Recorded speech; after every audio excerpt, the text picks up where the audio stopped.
أعوذ بالله من الشيطان الرجيم. بسم الله الرحمن الرحيم. حامیم. تنزيل الكتاب من الله العزيز العليم. تنزيل الكتاب من الله العزيز الحكيم. إن في السماوات والأرض لآيات للمؤمنين وفي خلقكم وما يبث من دابة آيات لقوم يوقنون.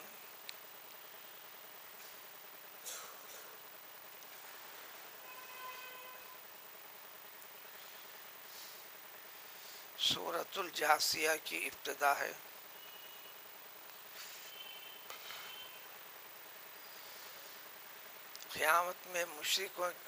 قیامت میں دوزخیوں کی ایک شکل ہوگی،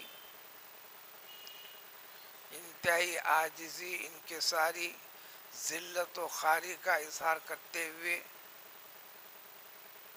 انہیں گھٹنوں کے بل بیٹھنا پڑے گا، بیٹھا کریں گے۔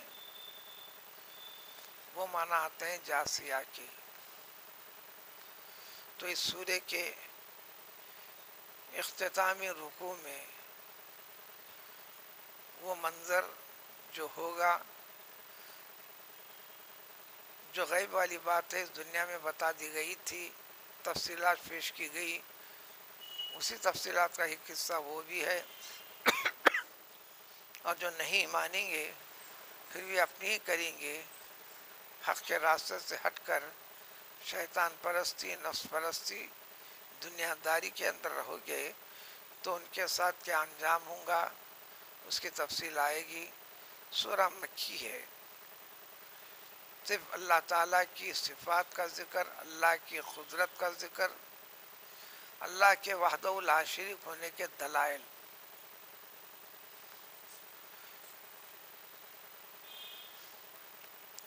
یہی سبق ہر نبی علیہ الصلوۃ والسلام کے ذریعے سے ہر زمانے کے انسانوں کو دیا جاتا رہا۔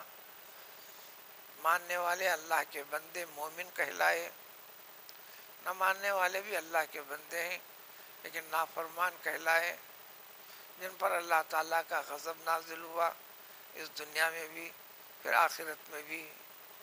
سادہ سیدھے الفاظ میں جو سورہ فاتحہ میں ہے، غیر المغضوب علیہم ولا الضالین، مغضوب علیہم کون لوگ ہیں؟ جو نہیں ہونے کی دعا کر رہے ہیں ہم، یہ تفصیل قرآن پیش کرتا ہے۔ ضالین لوگ کیسے ہیں؟ وہاں اختصار کے ساتھ ذکر تھا، اب اسی کی پوری تفصیل۔ سب سے پہلے سورہ کی ابتدا میں پہلے یہ کہ یہ اللہ تعالیٰ کا کلام ہے، خطائی ہے، اللہ تعالیٰ کی قدرت کی نشانیوں کا تذکرہ کرتے ہیں تاکہ مومن کے ایمان میں اور تازگی پیدا ہو۔ غیر مومن کے لیے، مومن پر ذمہ داری ہے کہ اس کے پر عمل کرتے ہوئے ظاہر کرے، پھر آگے بڑھ کر زبان سے بتائے، پھر اس کے لیے جد و جہد کرے۔ تو خطاب سب کے ساتھ ہے قرآن کا۔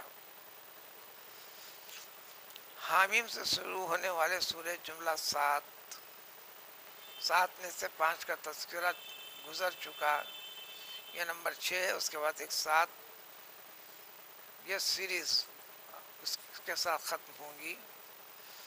ابتدا ہے بسم اللہ الرحمن الرحیم کے بعد حامیم سے جو پہلی آیت ہے۔ حروف مقطعات ہیں جس کے معنی مطلب وضاحت نہیں کیے گئے، اور نہ پیغمبر صلی اللہ علیہ وسلم کو اس معنی کی وضاحت کرنے کا پابند بھی نہیں فرمایا اللہ تعالیٰ نے۔ لیکن اب تک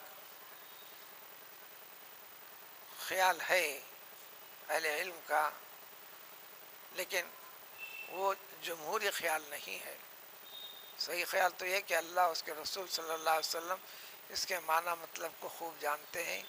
اللہ نے فرمایا کہ چند ایسی چیزیں ہم ذکر کیے ہیں جو تم لاکھ کوشش کرو کما حق و حقیقت کو پہنچ نہیں سکتے۔ ان چیزوں پر ویسے یقین رکھنا پڑے گا کہ یہ اللہ کا کلام ہے۔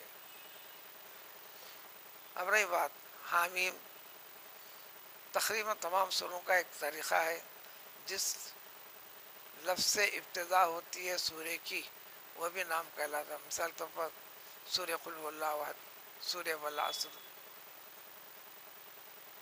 سورہ والفجر، الگ سے نام سورۃ الفجر. اسی طرح اس سورہ کا ایک نام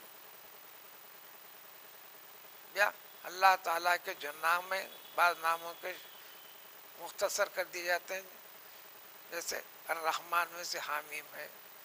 جو بھی اللہ تعالیٰ خوب جانتے ہیں، جو مطلب ہے اس پر مومن بندے کا یقین اطمینان کامل رکھنا ہے. اس کے بعد ذکر کر کے دوسرے معنی میں اس کی قسم ہے. یہ قسم کھا کے کہتے ہیں کہ یہ بھی اللہ تعالیٰ کے کلام کا حصہ ہے، اور اس سورہ میں بھی ہر چیز اللہ تعالیٰ کا فرمان ہے. پہلے اللہ تعالیٰ کو، اپنے رب کو جانو پہچانو، اور اس کو جاننا پہچاننا اس کے کاموں سے پہچاننا ہے. چند کاموں کا ذکر کرتے ہیں جس کو اس کے صفات بیان کیے جاتے ہیں. سے ذکر کرتے ہیں کہ تنزیل الکتاب یہ اللہ تعالیٰ کی کتاب کا نازل شدہ حصہ ہے، قرآن ہے. من اللہ، اللہ تعالیٰ کی طرف سے نازل کرتا ہے.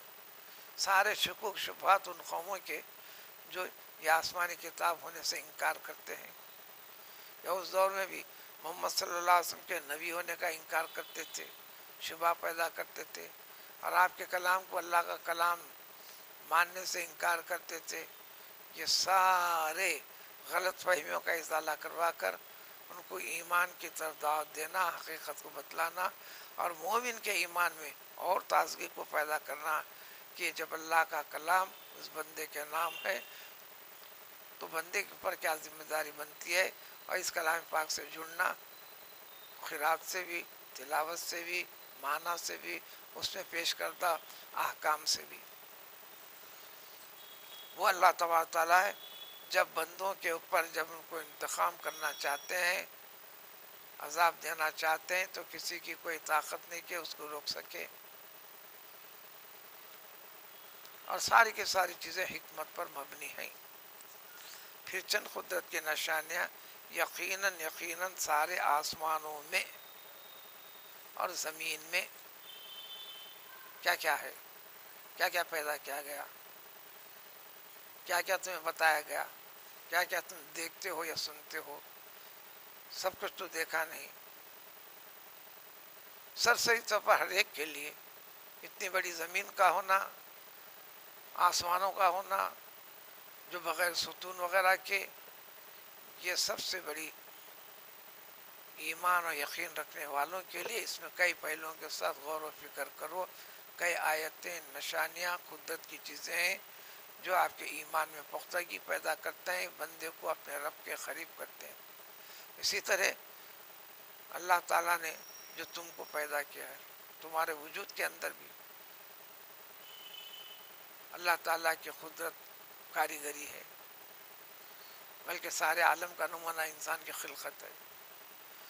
وہاں یبس، وہ ساری کے ساری چیزیں بھی جو سب اس عالم میں پھیلی ہوئی، زمینوں میں پھیلی ہوئی، آسمان میں پھیلی ہوئی، سب کے سب یقین رکھنے والے تو اس پر پورا یقین رکھتے ہیں.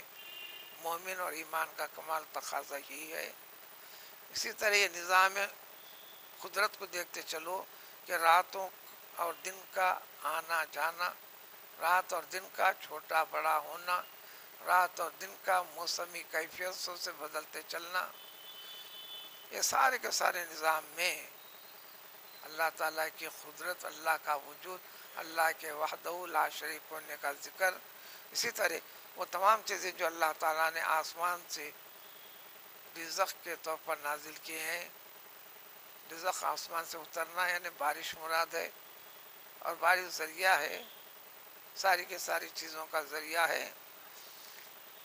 فاحیا بالارض، پھر زمین جب خشک ہو جاتی ہے، بے جان ہو جاتی ہے، تو اللہ تعالیٰ اس میں حیات کا حصہ ڈال کر بتا رہے ہیں اے انسانوں اس پر غور کرو کہ جب تم بھی مرنے کے بعد اللہ تعالیٰ تمہیں اٹھائے گا حساب و کتاب کے لیے، تو پھر یہ یقین کیوں نہیں رکھتے. اور تصریف ریاحی، پھر ایک نظام کو بنا کر رکھے ہیں اللہ تعالیٰ ہواؤں کا، پھر ہواؤں کے ذریعے سے بادلوں کو پھاڑنے کا، پھیلانے کا، پھر اس کو برسانے کا زمین کے لیے، یہ سب کچھ کیا انسان کی قدرت کی بات ہے؟ تو پھر مخلوقات میں سے انسان کیوں اس کو معبود کا درجہ دے رہا ہے؟ یہ ساری کے ساری عقل بوجھ سمجھ سے کام لیے جانے والی چیزیں ہیں۔ یہاں تک کہ خلاصہ اللہ تعالیٰ کی قدرت، اس کی بزرگی، اس کے جلال و مرتبت کا ذکر کے بعد مسائل اب ذکر کیے جائیں گے اگلی آیتوں سے۔